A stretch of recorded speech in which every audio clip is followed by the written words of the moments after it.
Good morning, students. Today we will go for learning about some more and additional concepts with reference to the Indian financial system as a part of the video lessons for the MCOM first semester Indian financial system subject. As we have already covered the nature and scope and the functions of the Indian financial system. Today we will go for a specific way of understanding the nature of the individual components or the elements of the Indian financial system. As we have already noted down, there are four important areas of the Indian financial system, namely financial institutions, financial markets, financial instruments, and financial services. But there is also a need which is felt by the country that there is a need to go for regulating all these four components of the Indian financial system, namely financial institutions, financial markets, financial instruments, and financial services. So in view of that, particularly in the post-reforms era or in the present reforms era of the Indian economic system, there is another one which is annexed to the Indian financial system to have an overall control and supervision of the Indian financial system. That is called as regulatory bodies. So what are these actually, the regulatory bodies? The regulatory bodies have been specified not only in the financial area but also in different sectors of the country. Maybe it is insurance sector, maybe it is banking sector, maybe it is in the telecom regulatory services sector, and so on and so forth. So, keeping in view of those regulatory bodies in the financial system, the main categorical functioning requirements have been specified on the part of the regulatory bodies in the Indian financial system. So those bodies which were established under the legislation as well as by the government will deal with the regulation of all those financial institutions, financial markets, financial instruments, and the financial services which are being operated in the Indian financial system from time to time. Apart from that, the regulatory bodies will supervise the day-to-day operations, the mechanism as well as the functionalities of the financial institutions, financial markets, financial instruments, and the financial services on a day-to-day basis, on a regular basis. Apart from that, the regulatory bodies will go for controlling of the actions and activities of the other elements of the Indian financial system. Apart from that, the regulatory bodies will be going to evaluate the performances on a daily basis, and as and when there is a finding of any discrepancy of their functional aspects, they will go for giving an alarm from the regulatory bodies, and they will go for directing and redirecting the other elements of the financial system. Apart from that, in the case of any new entrant who wants to enter either in the financial institutions or in the financial markets or in the financial instruments and in financial services, they will be provided licensing to function from time to time. So these are all the chief functionalities on the part of the regulatory bodies in the case of the Indian financial system. As we have already noted down, in the case of the banking sector in India, RBI is the chief regulator for the banking. SEBI is the chief regulator of the capital market. The banking includes the money market also. So, the money markets are being regulated by the RBI. The SEBI is going to regulate the capital markets. The IRDA, Insurance Regulatory Development Authority, is going to regulate the insurance services or the insurance business in the country, and so on and so forth. Right? As far as we are discussing the financial system is concerned, we will go for learning of the financial areas only. Right? So, the banking sector, which is covered with banking institutions and non-banking financial institutions. They are all coming under the purview of the Reserve Bank of India, who is the regulator. The capital markets, the derivatives markets, the foreign exchange markets, the credit market, everything will be going to be covered under the regulation of SEBI. The insurance sector, maybe it is a government insurance company, private insurance company, or a foreign collaborated Indian based insurance company like Bajaj Allianz. Right? Such type of companies, any insurance company in India is going to be controlled by the IRDA, Insurance Regulatory Development Authority. Right? Like that, we have other regulatory bodies also in the financial sector, like Pension Fund Development Authority of India, which deals with the pension funds of the organization, of the country or in the Indian economic system. Like that, there are so many regulatory bodies who are working under the financial system. So what are their main chief objectives and their functionality requirements? They will regulate, they will supervise, they will control, they will evaluate and direct, they will provide the licensing of the institutions to perform in the Indian financial market or in the Indian financial system. This is what all about the regulatory bodies. Apart from that, now we will go for the financial institutions. What are the financial institutions?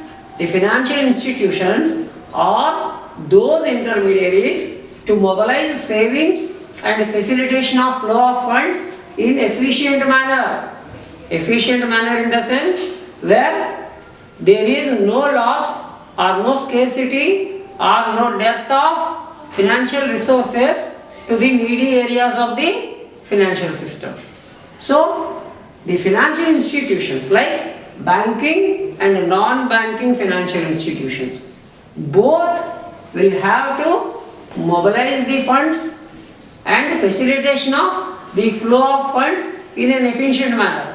As we have noted down that there are two parties in the case of the fund management is concerned. The first one is the suppliers of the funds. Who are the suppliers? Maybe households, maybe individuals. What they are called? They are called as retail investors. They invest the funds in the banking and non-banking financial institutions, and they are the suppliers of the funds. And to whom they supply? Through the financial institutions. Here the financial institutions play the role of a middleman, junction, or a facilitating point. And the retail investors will go for investing their money in the financial institutions, and in turn the financial institutions will deliver and meet the demand of the funds from the seekers of the funds. Who are the seekers of the funds? Business units or business institutions or retail customers who need funds. I will give you an example. For example, you have 10,000 rupees in your hand. You are going to deposit that 10,000 rupees in State Bank of India as a customer of State Bank of India by making a fixed deposit. So, the SBI may give you 6%, for example, 6% FD interest rate. And what the SBI will do or the bank will do? They will take this 10,000 rupees as a deposit from you at the cost of 6% interest rate per annum, and in turn they will lend the money to some other needy person as 12% per annum as an interest rate, maybe 9%, maybe 10%. The gap between the depositing interest as well as the lending interest is for the management as well as organization of the banking activity and the profits of the institution, which is acting as a middleman. In such a way, the financial institutions will go for mobilizing the savings and the facilitation of the flow of funds in an efficient manner.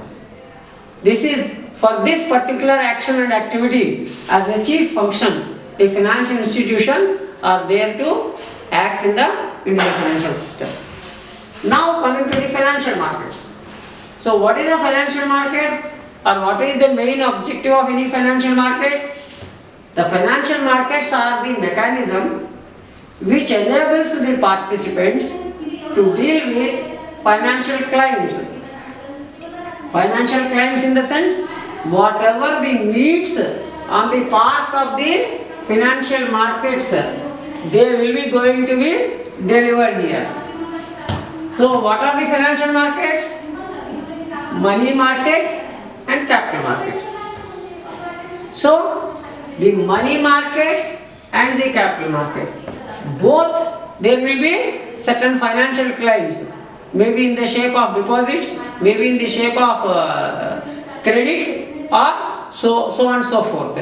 So they will be going to deal with these financial claims in the financial market. So then what is a market? Market is a place where the buyers and sellers interact with each other. So the financial markets enables all those participants, the buyers or the sellers, the suppliers or the demanders.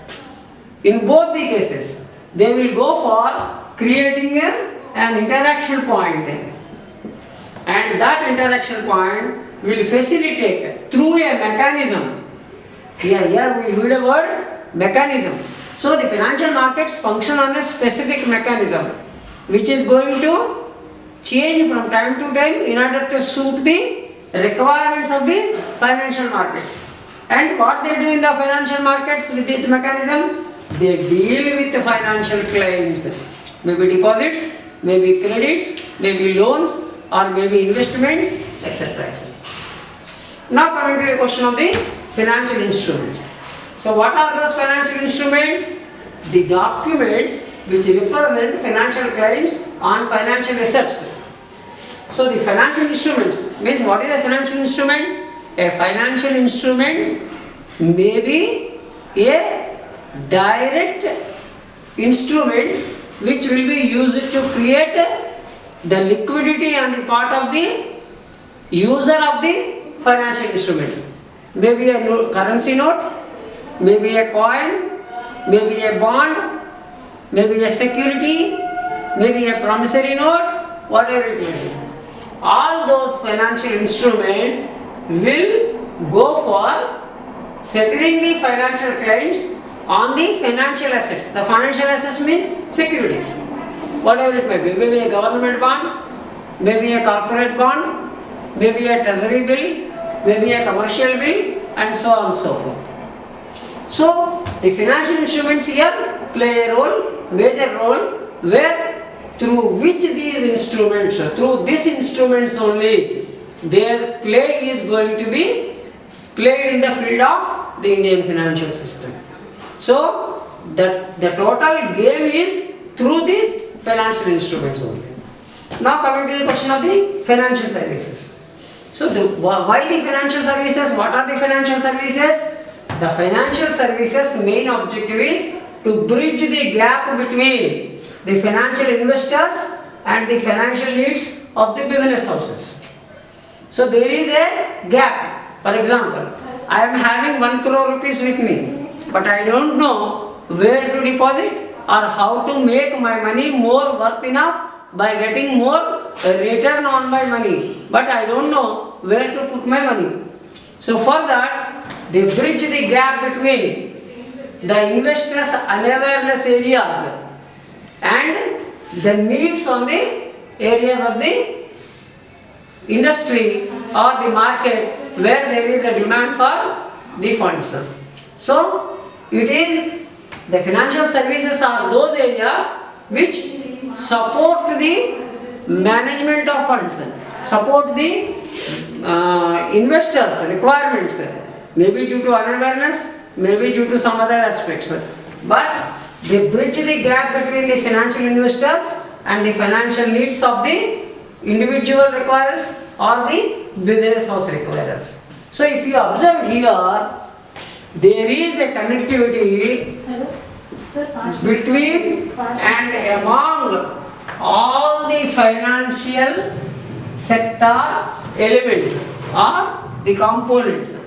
In total, if you see, this is what the operationality as far as the Indian financial system is concerned.